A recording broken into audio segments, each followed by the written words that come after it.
So we've just had the equinox and the eclipses for September, and during this month of October there tends to be people suffering from colds, viruses, chest infections, etc.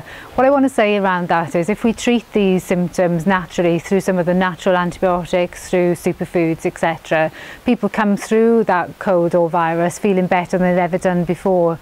And the reason being, a cold or a flu is a way of offloading some toxicity within the body.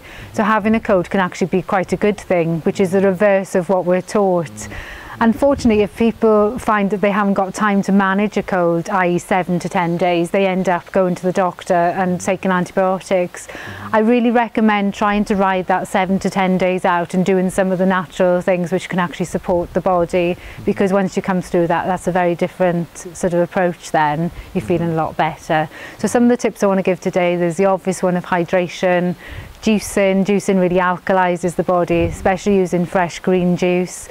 And then if something does come up, there are a range of natural antivirals, antibacterials. Now vitamin C is a really common one, but we have to sort of be taking at least 2,000 milligrams plus. Something called MSM, which is a form of sulfur, that actually helps to eliminate toxicity within the system, and sulfur is a great antioxidant. So those are some basic ones. If the symptoms are more severe, then we'd be looking at something like bee propolis, which is a natural antibiotic. One of my favourite ones is colloidal silver.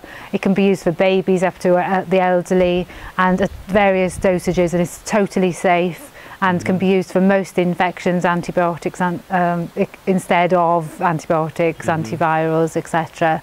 The last one I want to talk about is citricidal. It's a grapefruit seed extract, and it works really well on any sort of digestive upset, whether it be infection or etc. So the combination of those, or just choosing one, the main message is to hydrate and alkalize, because bacteria and viruses don't survive in an acid environment.